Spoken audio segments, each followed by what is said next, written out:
نینوا ایک عظیم اور آباد شہر تھا۔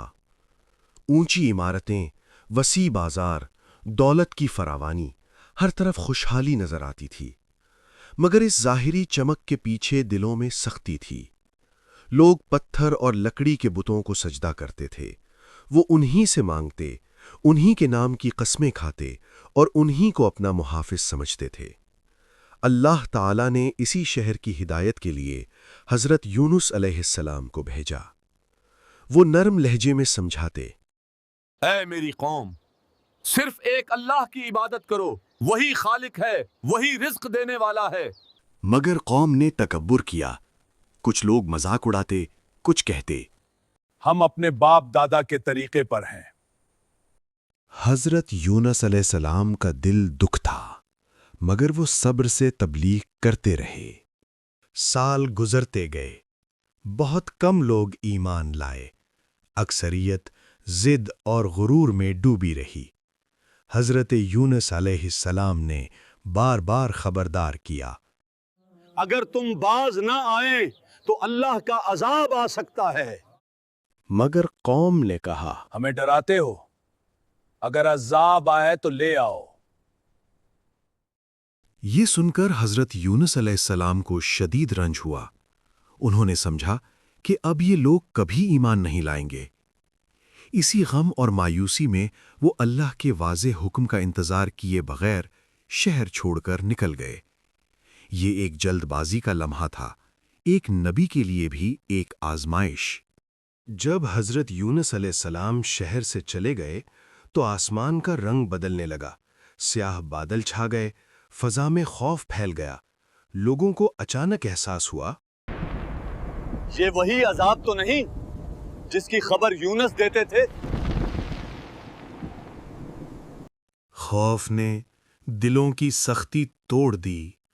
مائیں بچوں کو ساتھ لے کر باہر نکل آئیں۔ بوڑھے زمین پر گر کر رونے لگے۔ سب نے مل کر کہا، اے اللہ، ہم سے غلطی ہو گئی، ہمیں معاف فرما دے۔ انہوں نے سچے دل سے توبہ کی۔ اللہ تعالیٰ نے ان کی توبہ قبول کر لی اور عذاب ٹال دیا۔ نینوا کی پوری قوم ایمان لے آئی۔ یہ وہ واحد قوم تھی جس نے اجتماعی توبہ کر کے عذاب ہٹا دیا۔ ادھر حضرت یونس علیہ السلام ایک کشتی میں سوار ہو گئے تھے۔ سمندر پرسکون تھا، مگر اچانک طوفان اٹھا۔ لہریں بلند ہونے لگیں، کشتی ہچکولے کھانے لگی۔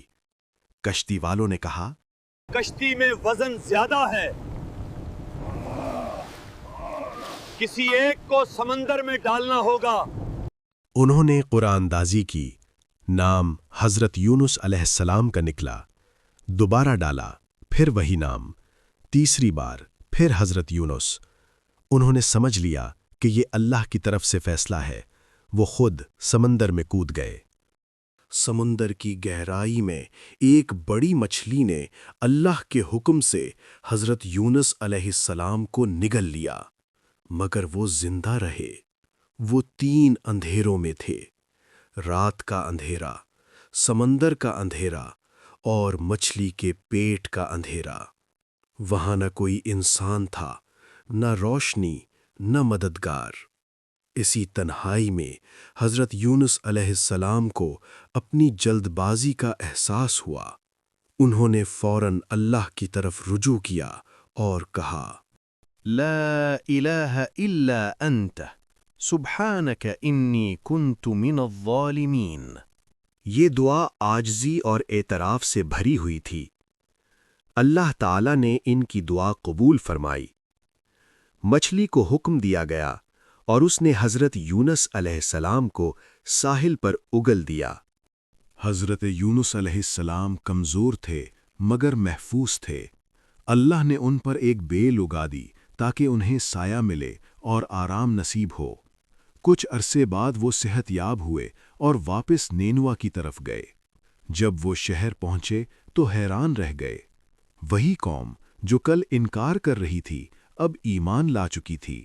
ہر طرف اللہ کی عبادت ہو رہی تھی۔ یہ واقعہ ہمیں سکھاتا ہے، مایوسی میں فیصلہ نہیں کرنا چاہیے۔ غلطی ہو جائے تو فوراً توبہ کرنی چاہیے۔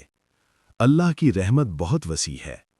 سچی دعا انسان کو گہرے اندھیروں سے بھی نکال سکتی ہے۔ اگر ایک شخص سمندر کی تہہ سے نجات پا سکتا ہے تو ہم اپنی مشکلات سے کیوں نہیں نکل سکتے؟ بس شرط یہ ہے کہ دل سچا ہو اور رجوع صرف اللہ کی طرف ہو۔